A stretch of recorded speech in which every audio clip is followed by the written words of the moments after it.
Hey, what is up everybody, Blades for here, and today for you guys in a video of Persona 5X. In today's video guys, we're going to be going ahead and doing a whole showcase in the Compendium series for Surt, and this is one of the few personas that you're going to be utilizing a lot for SOS, a guild boss, to really increase your score. So if you guys are interested in this, be sure to sit back, relax, and enjoy the video, and I'll be going over everything like important skills and knowing how to use them in a good orderly fashion. But let's get into the video. Now, Surt itself is a really good persona when it comes down to the unique skills, highlights, and all. This persona has it all, and it is an AoE debuffing persona at that. The first place that we're going to go ahead and take a look at is going to be its passive, being the Lord of Flames, in which we're going to mainly go over the Lord of Flames 3 because that's more or less going to be very helpful. But Lord of Flames 3, if you go ahead and give it a little bit of a look-see, increases the element accuracy by 20.9%, and it increases your burn accuracy by 50%. If the foe is over 50% HP or more, it will then increase this effect by 30%, which is really nice because then you're, no matter what, allowing your elemental accuracy to be higher, as well as your burns to have a higher chance of proccing, which is always great. But where everything does come together is more than likely coming with the actual signature skill. Now, Marukunda here, which is a AoE debuff or defense debuff itself, will decrease all the foes in front of you by 25.7% for 3 whole rounds. If you end up having Wonder maxed out, it could go to a 27.1% for 3 rounds, but surely do keep that in mind. Another good thing about this persona is the highlight, seeing not only does it affect with fire damage, but it increases the damage taken by 16.9% for 2 whole turns. And a max with Wonder, this goes to a 19.6%, allowing you to debuff all the enemies in front of you by a decent bit, and really helping you deal more of that good damage.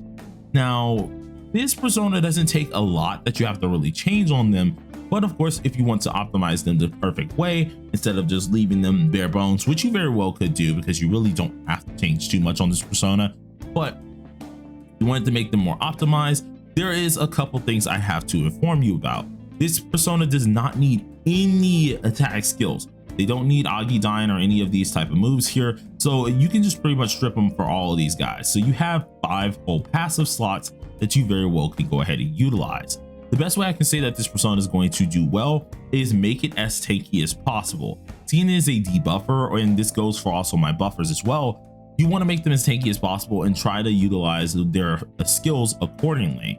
The most important skill is going to be its primary one, Marukunda, so there's no need for these other skills to be added other than, of course, passives. So the first passive that you guys want to go ahead and take a look at, this one is going to be the life boost or HP boost itself here. The main reason for this is because it gives you more HP. The lowest gives you 5.1%. If you want to try to min-max it, the level 3 gives you 10.8%, which the lowest you can actually obtain pretty easily. So if you want to get it, be sure to try and get it. I'm going to re-roll it, or at least try to re-roll it for the video so we can have a decent showcase for this persona itself. So this is one of the main things you want to go ahead and have. It's going to allow Wonder to live a very long life, so just be sure to go ahead and have this on him as well. So that covers the first persona skill that you want to look at, being the HP boost.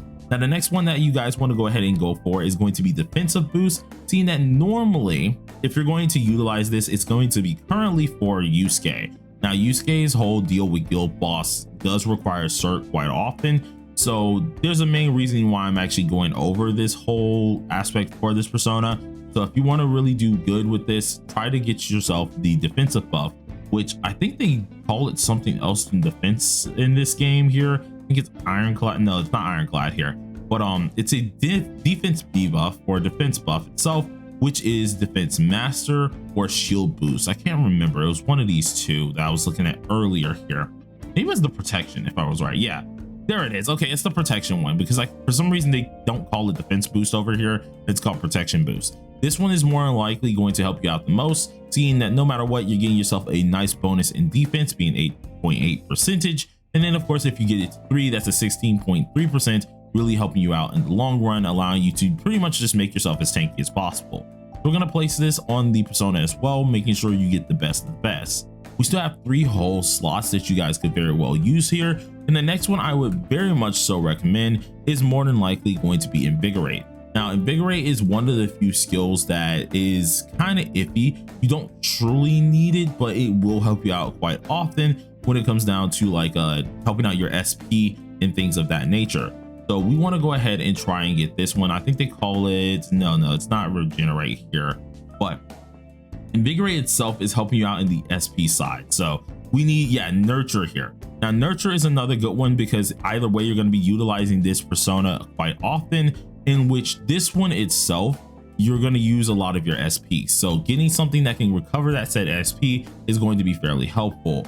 I ended up using this on my TW account, which is why I'm referring to it as invigorate, but it is still very easy to get this one, seeing that you can get it from a Sudama seal, which we're going to go ahead and exchange these on out here so you guys can have a decent look of how this is going to look in the future. And let's just go ahead and place this on in and see if we can get lucky. Okay, we got the nurture stat, so we're already looking good. Now our last two is more of an optional one. You don't have to have either one of these here, but they will come in handy. One of them is the damage reduction passive here, and this one itself I can't exactly remember where I found it earlier, but it should be around here if I remember right, because yeah, reduction boost here.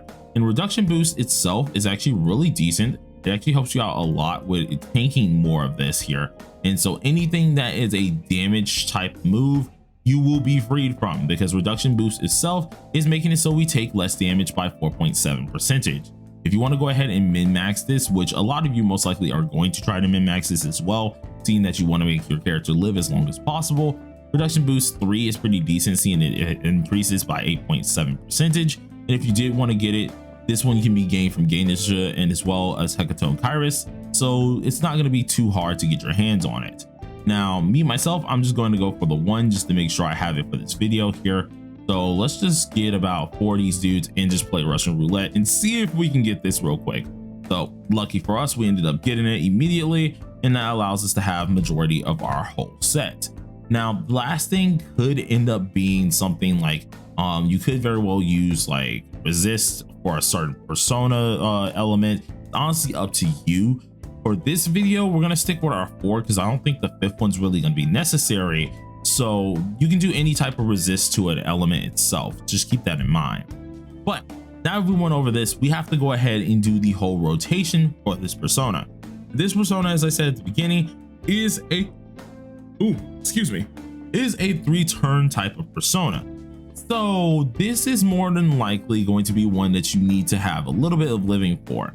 It's going to be heavily reliant on AoE type things here. So I think our best bet is to try it on like this Dionysus one, because if I remember correct, we do have 3 characters that could very well utilize this. So we're going to try and do something of that nature. Now for this here, I do suggest you guys to go, of course, and use a AoE type team. It's more than likely going to be the best way to take advantage over it. So surely do keep that in mind. Now the passive isn't what we're looking at. We're mainly looking at the actual signature skill. So this isn't going to matter anything like this, but you can put them in any type of order. Just keep in mind, popping Marukunda first might be your better solution. Just for speed value wise, we're going to go ahead and put Alice in the front here. But when it comes down to his turn, we need to go ahead, swap to our Surt, use Marukunda instantly to be able to actually utilize our whole defense debuff as well. So we got our buffs going immediately, getting everything looking pretty decent. Let's go ahead and use our Marukunda, which decreases the enemy's defense by a nice amount. I think it's like 26% chance. I want to make sure I'm correct about this. 25.7% chance, which is already nice. And this allows us to go ahead and deal some decent damage while setting up. Now Joker himself is already doing really good. We could very well kill or at least deal some more damage, but I want to go ahead and save this here because we don't want to kill everything off bat. Now that we have our defense mechanism, or at least our defense down for the enemies here, we can go ahead and buff Joker as we want. This can be anywhere from just going ahead and buffing with our ult here and just leaving them alone. This ult only lasts for 2 whole turns, so I mean it's more than enough time to do so. So we can just go ahead and do this here. And then what we can do with our Ren is go ahead and pop the skill 1. And now since they are heavily debuffed at this point in time, and we have all of our skills pretty much up here, we could just go ahead and swap over to Dionysus here, use our revolution. We now have our crit rates ready, and we already have a lot of our other solutions ready, but I want to make sure this is a valid 3-turn, so we're going to block once again here. We now have the debuff still on the enemy. we have our lovely Dionysus buff, which is increasing our crit damage as well as our crit rate. And then we have soon to be our what is it called, our actual buff for our attack being Terrakaja. So now they're debuffed once again here.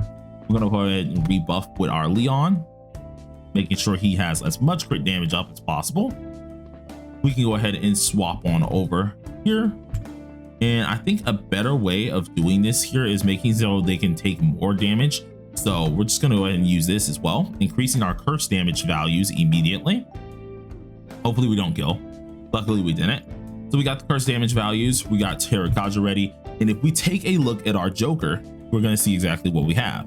So immediately we can look. Marukunda is still on here, the damage taken's on here, the defense downs on here, as well as the curse damage taken is immediately. Marukunda is what we're really looking at here. But if we get a good look at our Joker, we have all of our buffs aligned. Terrakaja from Alice, Revolution from our actual Dionysus, and attack up in general, trust and power from our whole set effect itself.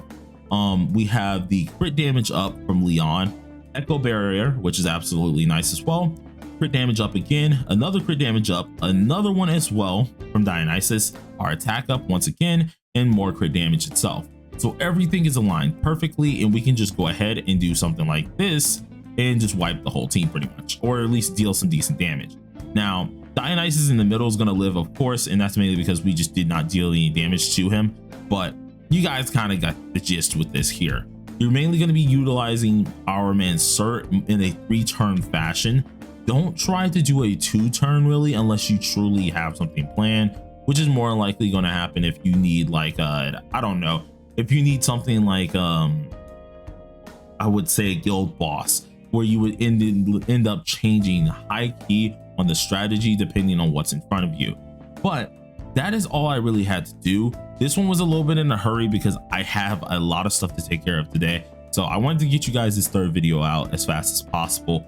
Hopefully it was still thorough, and hopefully you guys still like the layout. Sorry about this one, guys, but hit that like button, hit that subscribe button, and I'll talk to you guys next time. Peace.